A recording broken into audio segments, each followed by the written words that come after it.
Thanks for your time, and I hope you can all hear us. We're told to hold the microphone up as much as we can, so we're going to kick it off. I think, thank you for the introduction, Kim. It was great. Galway Technology Centre, now known as Platform 94, is a tech and innovation cluster based in Galway, but we have a mandate to support scaling businesses in the west of Ireland.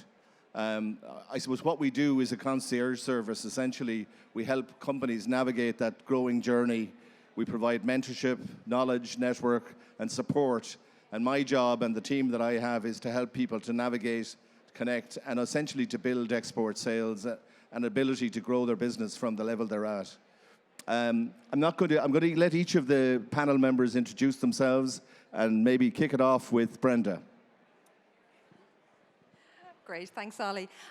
Brenda Dooley, I'm the CEO at Access Consulting. We're a STEM business. We work in health tech, and effectively what we do is support pharmaceutical companies, biotech companies, secure funding and reimbursement in Ireland and in the UK for their technologies. So it's a particular niche, I suppose, within the health sector, but it's a really important one. And a lot of our time is spent developing strong evidence case, including economic modelling, that allows the payer, the funder, to be sure about the decisions they make before they invest. Thanks, Ollie. Yeah. I suppose in business and in organizations, there's a very critical function. And if that function is carried out correctly, it leads to really increased revenue and market share growth within those businesses and organizations. And that function is advertising. And the problem that 92% of businesses face is that they don't have data when it comes to actually planning the advertising campaigns properly. The second problem that they face is that they don't have purchasing power. So small, medium enterprises just don't have the purchasing power to effectively buy advertising. And so therefore they're always overpaying for advertising in terms of rates. The third problem then is the media market or the advertising market is a broken marketplace. And so it's hugely inefficient and time consuming for small, medium enterprises to acquire advertising campaigns. And the final piece is the learning. So again, 92% of businesses just don't have the tools to be able to learn what advertising campaigns are working and what advertising campaigns are not working for their business or their organization. And so what Buymedia does is, and what we've done is we've built a platform that helps that 92% of businesses who are advertising ineffectively and inefficiently to plan, purchase, manage, and learn from their advertising more effectively and more efficiently. Thank you, Ollie. I'm Steve Lennox. I might start by thanking Platform 94 for inviting me to be a part of this panel today, and also maybe take a quick second to thank everybody that's put this conference together. I understand 10,000 people have passed through here in the past 2 days, which is an incredible number. So much enthusiasm, so much energy. I'm Steve Lennox. I am the director of the New Jersey Ireland Center. We're part of Choose New Jersey. Choose New Jersey is the largest economic development agency in the state of New Jersey. We're a nonprofit that sits right next to state government, and our job very simply is to help companies from across the globe locate into our state. We provide a full suite of services, including market research. We help find the right professionals that you might need. We might help with site location assistance, and we help you understand what the culture is of coming to New Jersey and why you should choose our state.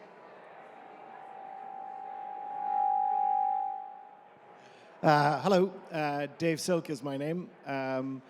I do a couple of jobs. My first job is I'm the head of marketing for a cybersecurity company which has just come into Galway. And my other job for that company is to act as the managing director for the company in Europe. Centripetal, which focuses on cybersecurity. What we do is we'll look at all of the current cyber threats that are happening all over the world today. We'll use that intelligence, and we'll literally put a solution at the edge of your network to make sure that you don't have an attack before it happens. So, similar to what Steve said, we are a member of Platform 94. Delighted to be here as part of this conversation, and looking forward to it. Brilliant, thanks, Dave.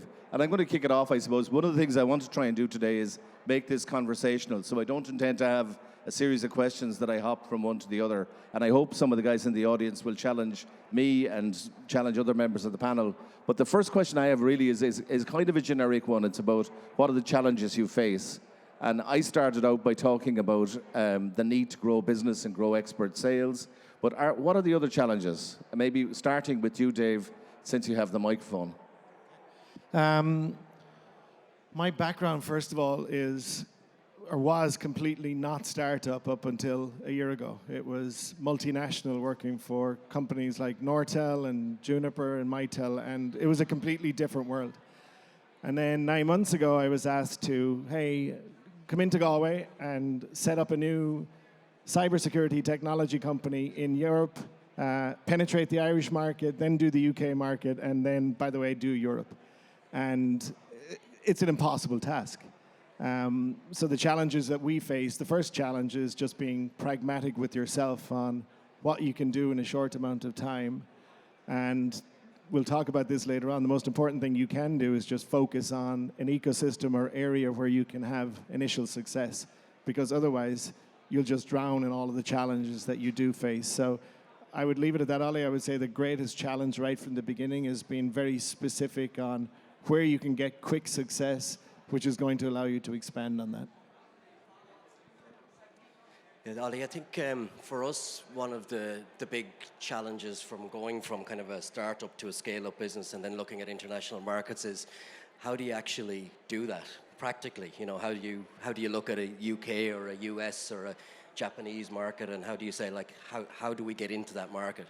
And I think one of the nice things about being a member of Platform 94, and I think for any startup or scale-up businesses that are out there, to become part of some sort of group or organization or co-working space that can actually help to support you, because to try to do that on your own is really, really difficult. And an example here is obviously Steve is here from Choose New Jersey today, that was brought in by Platform 94 and the team as well. So for us as a relatively small scale-up business, to have the access to these organizations like Choose New Jersey, like Manchester Chambers of Commerce, like Jetro, all of these organizations that have been brought in by Platform 94 to actually meet us in the hub in Galway has been hugely beneficial. But I think to put a positive spin on it rather than talk about it from a challenge perspective, a way that a lot of scale-ups and startups can think of that international challenging journey or the move into international markets is to look at possible customers in your own market who have an international presence. So look at someone who's in your own marketplace that you have access to, but does that particular business have an international spread? So are they operating in other countries? So if you can get in at a local level with those businesses and they become a customer of yours and use your products at a local level, then it makes it much easier for you then to expand into the countries that they operate in. Because do a great job for them on a domestic space, then you can make an argument that we'd like to move into your US office, or we'd like you to talk to someone in your UK office. So from a challenge that's hugely challenging, the Platform 94 engagement with some of these international organizations has been hugely helpful. But then from a practical point of view, look at potential customers that you can access directly in your own market that then can bring you into those other international markets. Brilliant. And Brenda, you made a decision to expand into Edinburgh. Maybe you could tell us a little bit about, again, put the ball on the ground. Here's a real practical example, an Irish scale-up company stepping outside of your original domain market. Now you picked Edinburgh. Could you tell us a little bit about that choice and the challenges and the opportunities in your new market? Yeah, absolutely. I mean, pharmaceuticals and decisions around funding of those are made in jurisdictions. So there's an Irish agency, there's a Scottish agency, an authority, an English one and a Welsh one. And we were starting to do work last year for Scotland, and we were also trying to bring pharmaceuticals through the system faster in Ireland. So it was a sort of a strategic decision made that we would launch into Scotland first, where we could actually accelerate submission times into Ireland. So, and then from there, really, that's that agency. And we're very much about local knowledge, local expertise to create really compelling submissions. That's what we've built our success on. So we're now doing that in Edinburgh. But we feel Edinburgh is the launch pad now into the UK. And then so we're going to be taking on submissions for England. And we very much see a rollout plan that will involve Manchester. And I know that was something that was mentioned. So to us, Manchester is a logical place. And I guess it goes back to the challenges, because for us, one of the biggest challenges we face, and I know it's common for most businesses, is getting talent, getting the right people. And for us, that's very highly qualified health economists, statisticians, modelers. They are not easy to find. Very lucky in Galway, we have a great support system, and we have a university that does produce graduates, and that's really important to us. And we will continue to try to draw from that pool. But we need to get more expertise, and that's another draw for us into the UK, bigger pool of people. And where we locate is very important then, so that we have academic institutions that are going to push out the talent that we want to hire and give jobs to. So that's been the decision. I just want to pick up on one other point, maybe there, that you said, and I think it's really important. You know, for us moving into the UK, much bigger market. We're dominant. People know us in Ireland. So we're doing a little bit of what you've mentioned, which is, you know, looking at your current client base that you've worked with and the clients feel very happy with you, and then looking for introductions, the networks to build out from there into their affiliate partners in the UK. So that's a really important thing, because it's tough to get noticed when you're coming from a smaller country. You know, in the UK, you have to be very creative about how you basically stand out. So. Brilliant. And maybe Steve, just going to you to say, how can you help? Because let's talk about an ecosystem, and at the end of it, the people behind that ecosystem. So giving you an opportunity to say, so if I have a company and I want to go into the US, why would I land and use New Jersey as a landing pad to get into the US? And by the way, while we're here, if people have questions, you can get the questions through to us here, and I'll put those to the panel as we go. So do get the questions in.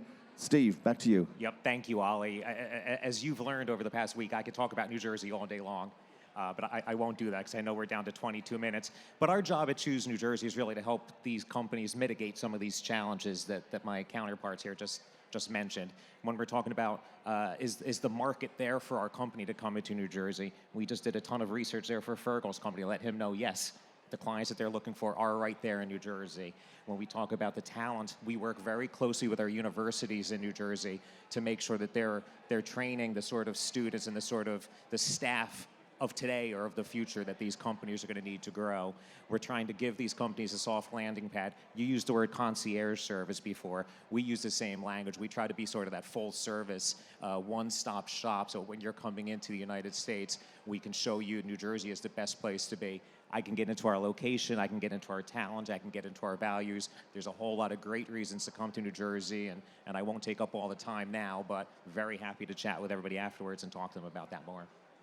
Brilliant. And given that we've only one woman on the panel, I'm going to come back to you if you don't mind, because what are the challenges, you know, for female entrepreneurs? Can you give us a sense of that? And I think it's great, because I've seen increasingly more and more young female entrepreneurs taking up the cudgel and looking to start their own companies and scale their own companies. Maybe give us a perspective of a successful entrepreneur and the challenges that you faced as well. And I'm delighted to represent all the female entrepreneurs that are here, by the way. So look, I mean, first of all, I would say there's common challenges for every entrepreneur, male or female, and we share those. Just because we're female doesn't mean we don't have those. We have those, but we have other ones. And some of these are well documented. Obviously, access to funding is a well documented challenge for female entrepreneurs. And that seems to be linked to something in their risk profiling, or how comfortable they are with taking on risk and presenting risk. And it's probably something that I will and do identify with. That's just, and it's been evidence-based, so it's not just a feeling. There's a lot of literature out there to support that as recently as last year. So I think that's something that women have to continuously push themselves. Of course, the other side, again, well documented, is that women do tend to take on, even as female entrepreneurs running businesses, we do still take on a huge amount of the family responsibilities. And I was really encouraged at one level to see that it wasn't just in my house, but that women, for example, take on 8 times the responsibilities when it comes to children in their homes than men. So we have to be honest, like that's what's happening. We can do an awful lot. We do an awful lot. And I think I'm very lucky I have a very supportive partner, and that's critically important. But maybe then as a kind of what's needed, and I'm a huge believer, I mean, I'm a woman that runs a business in the STEM. I'm very, very passionate about supporting other women. And I think that's one of the things that I would like to credit Platform 94 and the certain individuals, not least over here, Noreen. But the team there are phenomenally supportive. And I think you need a community of support, maybe more than some of our male counterparts, not wanting to speak for them, but certainly as a female entrepreneur, the importance of networks. Mentoring is important, but actually a community of network, of supporters, of people that will just be there and have your back. Cannot tell you how important that is. Brilliant. I was going to say, Ollie, what Brenda just said there, and some of the challenges female entrepreneurs face. One of the pitches we talk about in New Jersey isn't just the supports for female entrepreneurs. We have things like the Golden Seeds program, the networking opportunities that exist. Our First Lady, Tammy Murphy, the governor's wife, has made it one of her signature issues to make sure the maternal health programs are there. All very important things to think about. We talk about the values of coming to a place like New Jersey. You know, the United States is a very, very polarized country. 50 states, 50 very different ways of life. But a place like New Jersey, we talk about the equality for the LGBTQ community, the entrepreneurs. We talk about the reproductive rights of women that have been codified into our state constitution in New Jersey. These are all things that we think the entrepreneurs need to be thinking about when they're deciding where they're going to set up shop in the United States.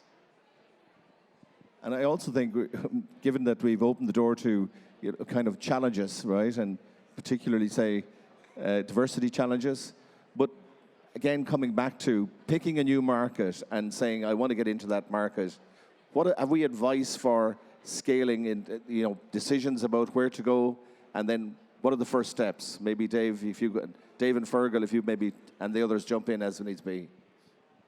The company I work for chose Ireland for probably 3 reasons. One was access. Access to the European marketplace, including the UK, access to talent, and then very specifically chose Galway as a location for the ecosystem. And there was, if you think about ecosystem in terms of the ecosystem of intelligence, and there was 3 main components to that. The first was the intelligence of technology and the importance of having clusters of companies that work in similar industries, because that gives you access to talent. But then there's the creative intelligence and the way that we as either individuals, as employers or employees, tap into the creativity in Ireland is staggering. The creativity of thought and passion and culture is just unbelievable. But the other great asset that we have as a country is the emotional intelligence that we're very, very good at. So we can talk about artificial intelligence and we can talk about machine learning. And I think over time the A is going to get dropped because the human intelligence component is such a critical piece of it. So a long-winded way, Ali, of saying when we're looking at new markets, certainly from us as a US company coming into Ireland, it was, can we get access to a small area that then becomes a bigger area that then becomes a huge opportunity, and making sure that you take those steps. But that's a very, very important process to go through. Yeah, and I think, Dave, the word that you mentioned there, opportunity, I think is probably a better way to put it than the challenges, Ollie, because like we can talk about challenges and we can talk about things that are difficult, and people out there will feel, oh Jesus, I'll never be able to do this, or I'll never be able to scale my business, or never able to go international because there's so many challenges.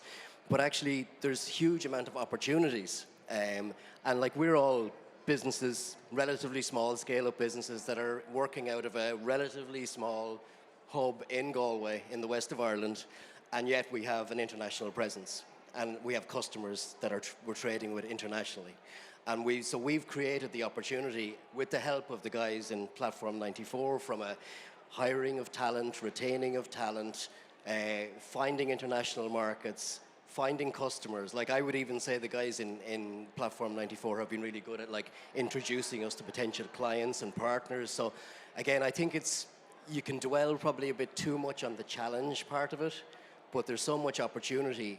But I think the key for it is not to try and do it by yourself in isolation in your own room by yourself, because you'll never get that kind of synergy of interacting with other people to say, look, we're actually looking for a data scientist. Does anybody know where we'd find a data scientist. And like the lads will find that for you, or through interacting with ourselves, we'll find someone.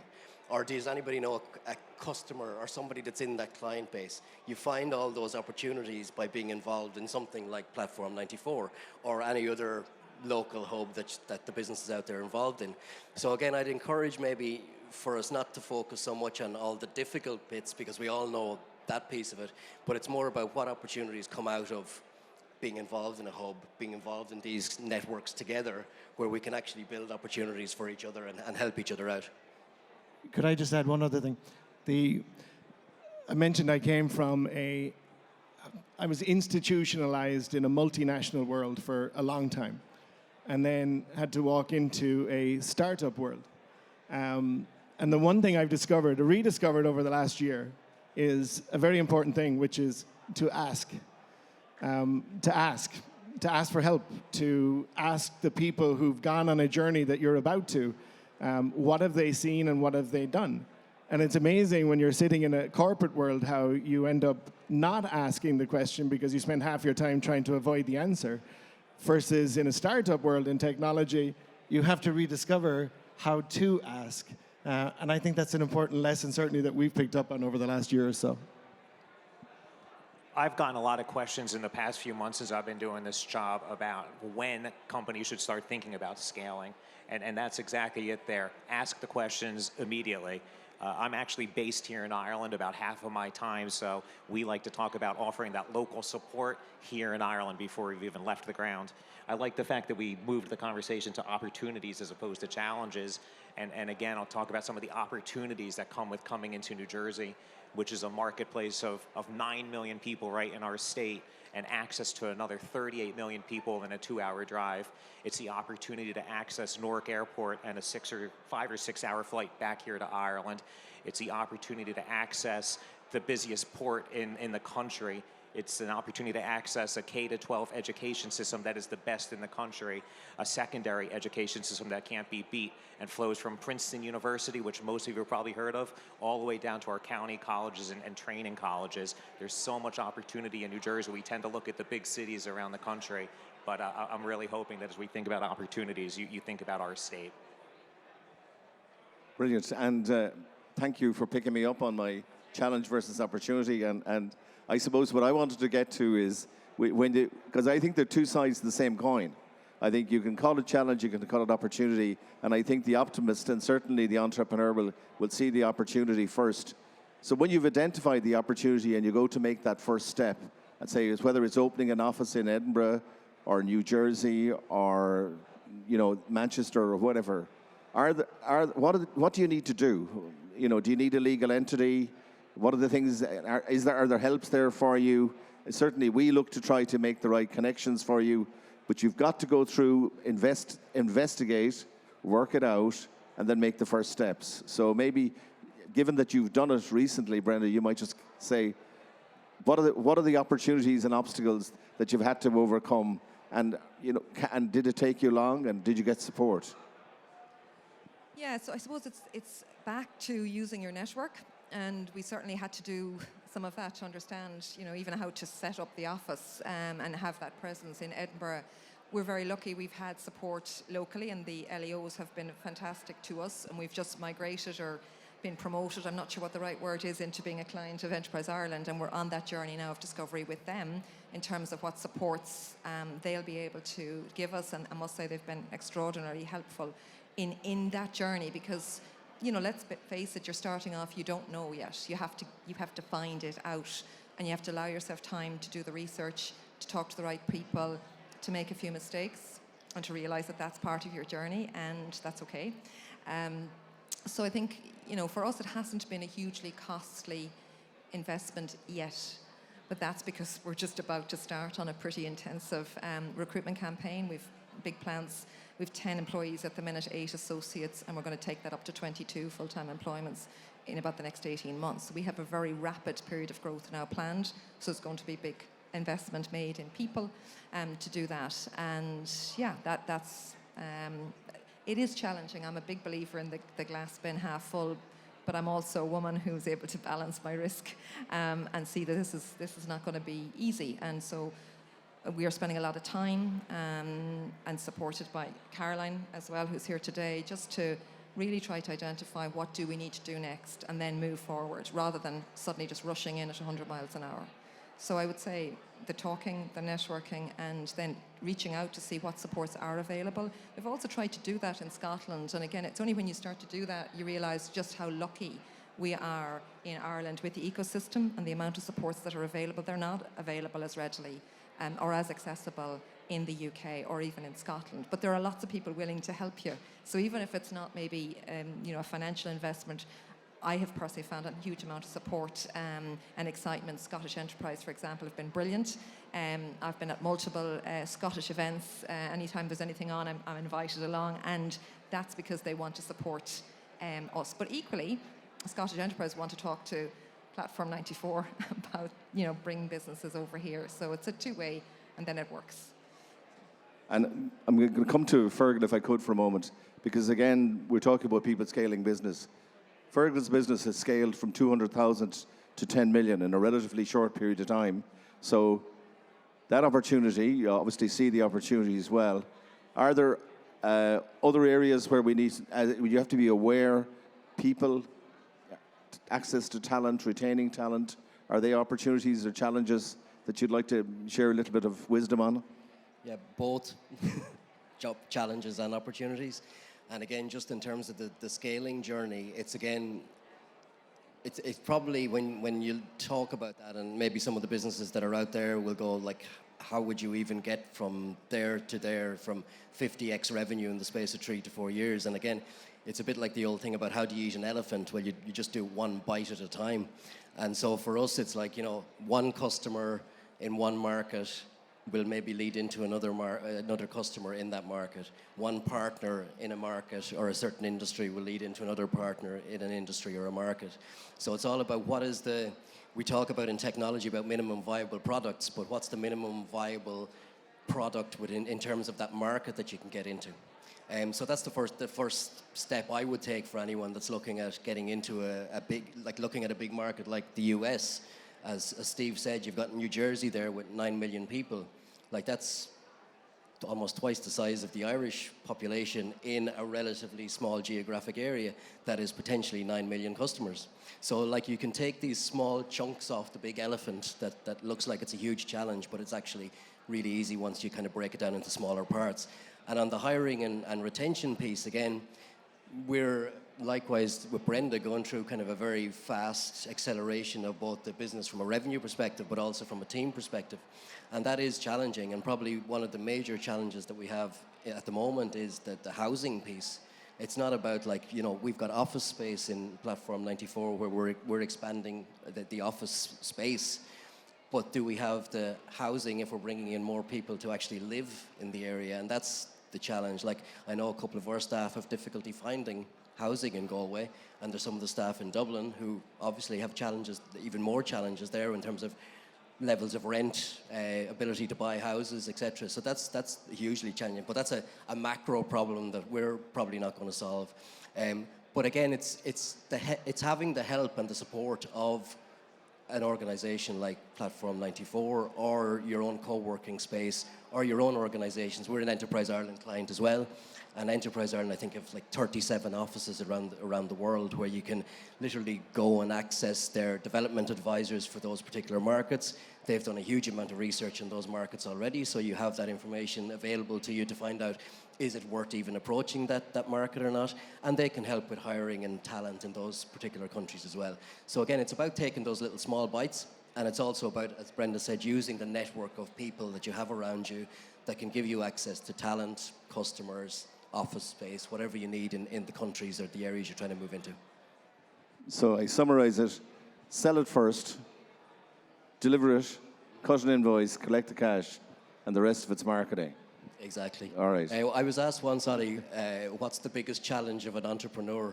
And I said, don't let the cash run out.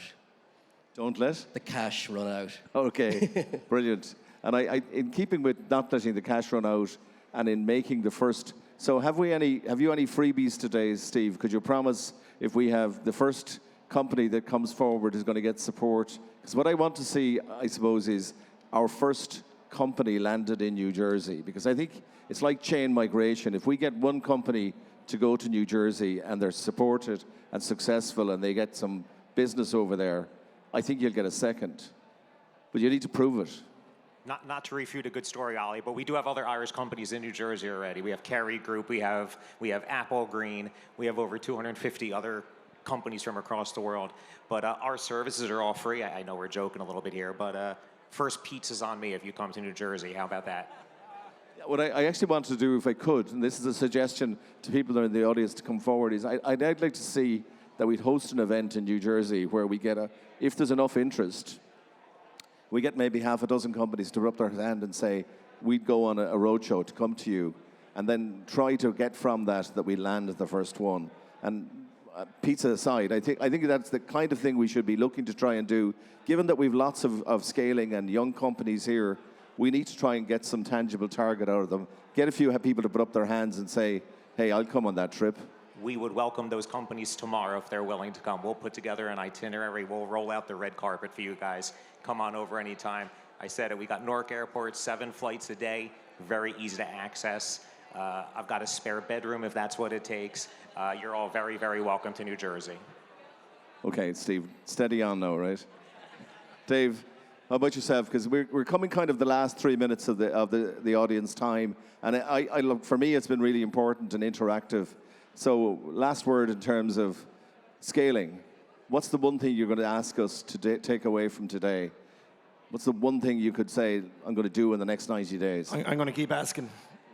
I'm going to ask the IDA, very helpful. I'm going to ask Enterprise Ireland. I'm going to ask everybody here, because you've done a journey that we're slightly behind on.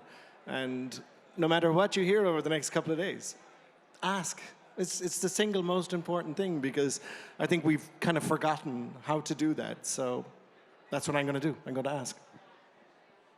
Brenda, any one last takeaway from you?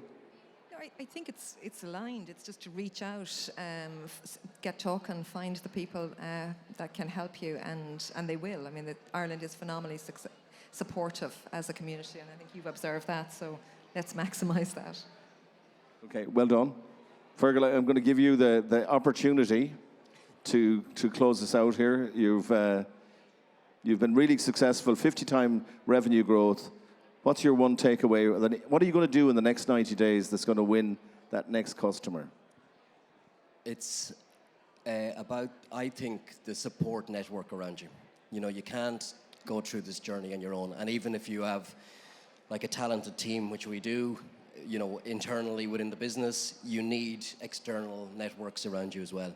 And show up is the thing as well. You know, like I have an office at home with probably about 250 of these lanyards of different events that I was at over the last 3 or 4 years, and you have to go and show up at these things. You can't expect to sit in your office, sit at home with your great ideas in your head, and stuff is just going to happen.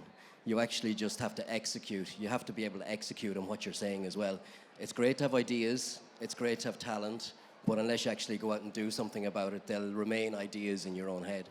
So I think the key for me, or the important message for everybody that's here, is try to execute on something in the next 90 days that's going to be achievable. And whether that's like signing one new customer, taking on a new partner, building an extra feature on your product, whatever that thing might be, that just gets you the next step on the journey. And it's all about taking those little chunks out of the big picture.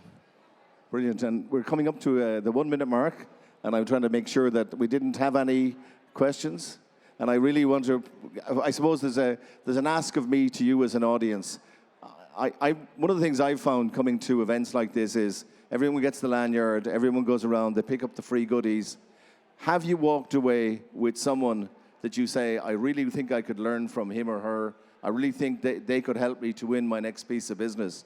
Because I think on the scaling journey, it's all about building that human network, that Rolodex of context, not necessarily the business cards that you throw in the bin. Actually, keep 1 or 2 that you think are going to be really important to you, and hopefully they'll help you along that scaling journey. And thank you for your time today. You've been a wonderful audience. And thank you to my panel. You've been very patient with me. Thank you.